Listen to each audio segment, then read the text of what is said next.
Rank list പ്രസിദ്ധീകരിച്ച് മാസങ്ങൾ കഴിഞ്ഞിട്ടും നിയമനമൊന്നും നടക്കാത്തതിൽ പ്രതിഷേധിച്ച് LPST ഉദ്യോഗാർത്ഥികൾ വീണ്ടും തെരുവിൽ. മുട്ടുകുത്തി സെക്രട്ടേറിയറ്റിനു മുന്നിൽ പ്രതിഷേധമാണ്.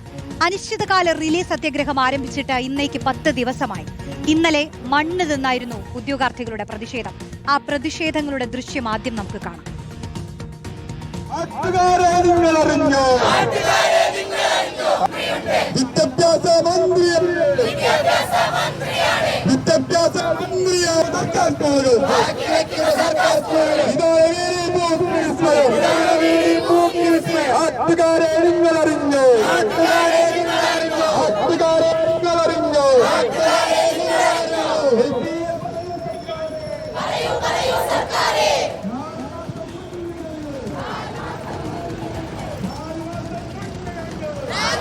മണ്ണ് തിന്നും മുട്ടുകുത്തിയും മുഖത്ത് കരിവാരി തേച്ചും നിരാഹാരം കിടന്നുമൊക്കെയുള്ള പ്രതിഷേധം ദിവസങ്ങൾ നീളുമ്പോഴും ഇവർ ഉന്നയിക്കുന്ന ആവശ്യങ്ങൾ അത് പരിഗണിക്കപ്പെട്ടിട്ടില്ല. സമരം ഇനിയും തുടരാനാണ് ഇവരുടെ ഉദ്ദേശം. സമരപ്പന്തലിൽ നിന്ന് ഗോപാൽ ശിലാസനൽ ചേരുന്നുണ്ട്. ഗോപാൽ, ഈ വിദ്യാർത്ഥി അധ്യാപകരുടെ അനുവാദം അതിൽ അവർക്ക് ആവശ്യമുണ്ട്. അർദ്ധ സർക്കാർ സ്കൂളുകളിലെ നിയമനവുമായി ബന്ധപ്പെട്ട് റാങ്ക് ലിസ്റ്റിലുള്ളവരെ പരിഗണിക്കണമെന്നുള്ള ആവശ്യമുണ്ട്. അങ്ങനെ നിരവധി ആവശ്യങ്ങൾ ഉന്നയിച്ചുകൊണ്ട് 1ാം റാങ്കുകാരടക്കം പ്രതിഷേധിക്കുകയാണ്. അവർക്ക് മണ്ണ് തിന്നേണ്ടി വരികയാണ്, മുട്ടിലിഴയേണ്ടി വരികയാണ്. ഈ മഴ പെയ്യുമ്പോൾ ഈ പൊരി വെയിലത്തൊക്കെയും അവർ പ്രതിഷേധത്തിലാണ്. മാറി മാറി വരുന്ന സർക്കാരുകൾ ഞങ്ങളെ പറ്റിക്കുകയാണെന്നാണ് അവർ പറയുന്നത്. അതെ റോഷി, തീർച്ചയായിട്ടും. അതായത് പഠിച്ചാൽ മാത്രം പോരാ, പരീക്ഷ എഴുതിയാൽ മാത്രം പോരാ, 1ാം റാങ്ക് വാങ്ങിയാൽ പോലും ജോലിയില്ല. പിന്നെ എന്തിന് തങ്ങൾ ഇത്രയും കാലം പഠിച്ചു, പണിയെടുത്തു, പരീക്ഷ എഴുതി എന്ന ചോദ്യം, ആ ന്യായമായ ചോദ്യം ഉന്നയിച്ചുകൊണ്ടാണ് ഇത്രയധികം മനുഷ്യർ സെക്രട്ടേറിയറ്റിന് പഠിക്കൽ ഈ സമരം ഇരിക്കുന്നത്. ഇന്ന് 10ാം ദിനമാണ് അനിശ്ചിതകാല നിരാഹാര സമരമടക്കം തുടങ്ങിയിട്ട് എന്നത് ഏറെ പ്രധാനത്തോടു കൂടി എടുത്തു പറയേണ്ട കാര്യമാണ്. ഇന്നലെ മണ്ണ് തിന്നാണ് പ്രതിഷേധിച്ചതെങ്കിൽ ഇന്ന് മുട്ടിലെറിഞ്ഞാണ് അവർ പ്രതിഷേധിച്ചത്. മുഖത്ത് കരിവാരി തേക്കേണ്ടി വരുന്നു, നിരാഹാരം കിടക്കേണ്ടി വരുന്നു. ആ സമര രീതികൾക്കൊന്നും തന്നെ യാതൊരു പരിഹാരത്തിലേക്കും നയിക്കാൻ കഴിയുന്നില്ല. അതുകൊണ്ട് കൂടിയാണ് ഓരോ ദിവസവും ഈ സമരപ്പന്തലിലേക്ക് കൂടുതൽ ആളുകൾ എത്തിച്ചേരുന്നത്. ഇത് ഒരു ജില്ലയിൽ നിന്നല്ല, പല നാടുകളിൽ നിന്ന്, അങ്ങ് കാസർഗോഡ് മുതൽ ഇങ്ങ് കന്യാകുമാരി വരെ, തമിഴ്നാട് അതിർത്തി വരെയുള്ള വിവിധ മേഖലകളിൽ നിന്നുള്ള അധ്യാപക ഉദ്യോഗാർത്ഥികളാണ് ഇവിടെ എത്തിച്ചേർന്നിരിക്കുന്നത്. ഇവർ പ്രധാനമായും മുന്നോട്ട് വെക്കുന്ന ആവശ്യം, ഒന്ന് അധ്യാപക വിദ്യാർത്ഥി അനുപാതം 1:25 ആക്കുക, എയ്ഡഡ് നിയമനം PSCക്ക് വിടുക, നിലവിലുള്ള റാങ്ക് ലിസ്റ്റിന്റെ കാലാവധി വർദ്ധിപ്പിക്കുക, പുതിയ റാങ്ക് ലിസ്റ്റ്, പുതിയ നോട്ടിഫിക്കേഷൻ ഈ നിയമനങ്ങൾ നടന്നതിന് ശേഷം മാത്രം വെക്കുക എന്നതടക്കമുള്ള കാര്യങ്ങളാണ്. ഇവിടെ ഈ ഉദ്യോഗാർത്ഥികൾ തന്നെ നമ്മോടൊപ്പം ചേരുകയാണ്. ഈ സമരം 10ാം ദിവസത്തിലേക്ക് എത്തുകയാണ്. ഇന്ന് എന്തെങ്കിലും അനുഭാവപൂർവമായ ഒരു നടപടി വിദ്യാഭ്യാസ വകുപ്പിന്റെ ഭാഗത്തുനിന്നോ സർക്കാരിന്റെ ഭാഗത്തുനിന്നോ ഉണ്ടായിട്ടുണ്ട്? ഞങ്ങൾ ഓൾ കേരള LPST അസോസിയേഷൻ്റെ കീഴിൽ സമരം തുടങ്ങിയിട്ട് 10ാം ദിവസത്തിലേക്കാണ്. പല വനിതകളും വരുന്നത് കൈക്കുഞ്ഞുമായാണ് വരുന്നത്. അപ്പോൾ ഞങ്ങൾ ഈ കഴിഞ്ഞ സർക്കാരിൻ്റെ കാലത്തും ഇവിടെ സമരം നടത്തിയിരുന്നു.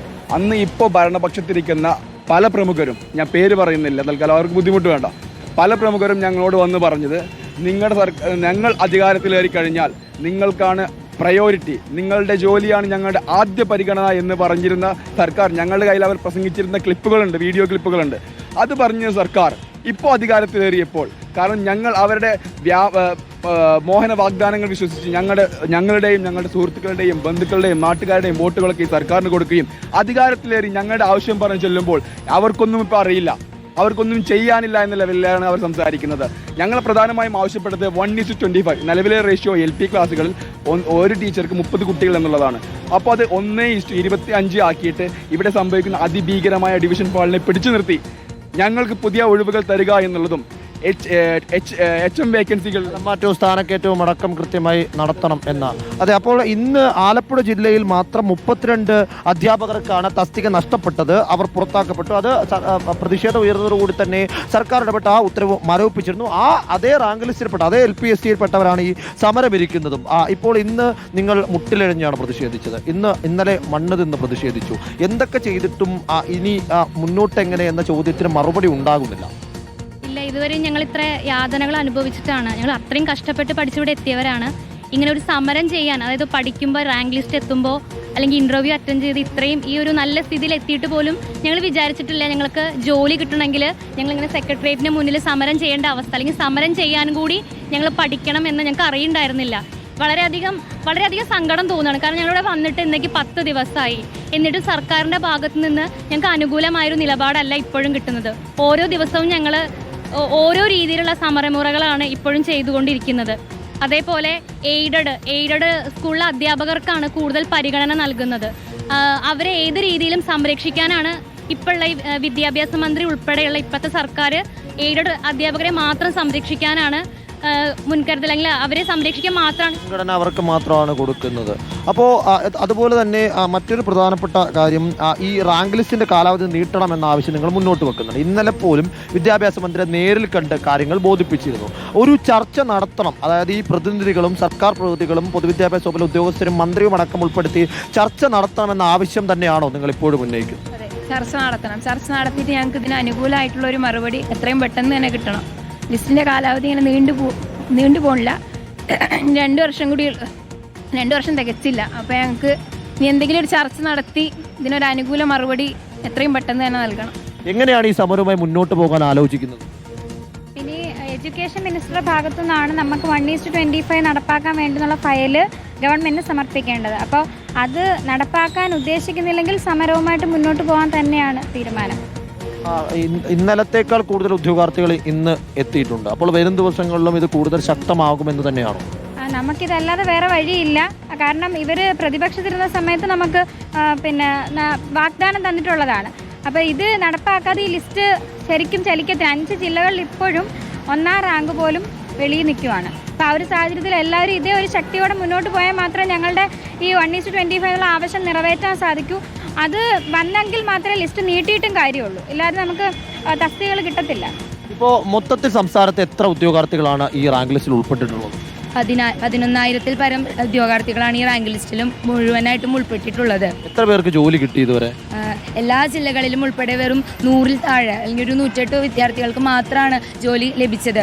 5000-ഓളം ഉദ്യോഗാർത്ഥികൾക്ക് ജോലി ലഭിക്കേണ്ട സ്ഥാനത്താണ് ഈ 10,000-ന്റെ ലിസ്റ്റ് വന്നാലും എല്ലാ വർഷങ്ങളിലും ഒരു 5000 ഉദ്യോഗാർത്ഥികളെങ്കിലുമാണ് നിയമനത്തിന് അർഹരായിട്ട് പോവാറുള്ളത്. ആ സ്ഥാനത്താണ് ഇപ്പോൾ 100-ൽ താഴെ നിയമനങ്ങളിൽ ഇത് ഒതുങ്ങി നിൽക്കുന്നത്. സർക്കാരിന് പരിമിതി ഉണ്ടെന്നാണ് മന്ത്രി അവസാന നിമിഷം അല്പനേരം മുൻപ് പോലും പറഞ്ഞത്. അങ്ങനെയാണ്? അങ്ങനെ ഒരു പരിമിതി ഉണ്ടെന്ന് നിങ്ങൾക്ക് തോന്നുന്നുണ്ടോ?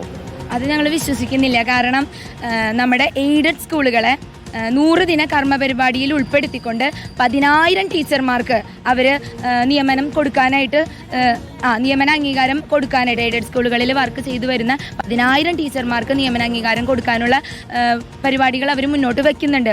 ആ സ്ഥാനത്ത് കഷ്ടപ്പെട്ട് പഠിച്ച് ഞങ്ങൾ ഇവിടെ ഇരിക്കുന്ന ഓരോ ഉദ്യോഗാർത്ഥികളും 30, 40, 50 ലക്ഷങ്ങളില്ലാത്തവരാണ്. ഞങ്ങളുടെ അധ്വാനത്തിലൂടെ പഠിച്ച് പാസ്സായി ഈ ഒരു സ്ഥാനത്തേക്ക് വന്നവരാണ്, ഈ ലിസ്റ്റിൽ കയറി പറ്റിയവരാണ്. അപ്പം അങ്ങനെ ഇരിക്കെ കോഴ കൊടുത്ത് എയ്ഡഡ് സ്കൂളുകളിൽ കയറുന്ന അധ്യാപകർക്ക് 10,000 അധ്യാപകർക്ക് 100 ദിന കർമ്മ പരിപാടിയിലൂടെ ഇവർക്ക് നിയമനം കൊടുക്കാന്നുണ്ടെങ്കിൽ ഈ പഠിച്ചു പാസ്സായിരിക്കുന്ന ഈ ഉദ്യോഗാർത്ഥികൾക്ക് എന്തുകൊണ്ട് ഇവർക്ക് നിയമനം കൊടുക്കാൻ പരിമിതി ഉണ്ടെന്ന് പറയുന്നു?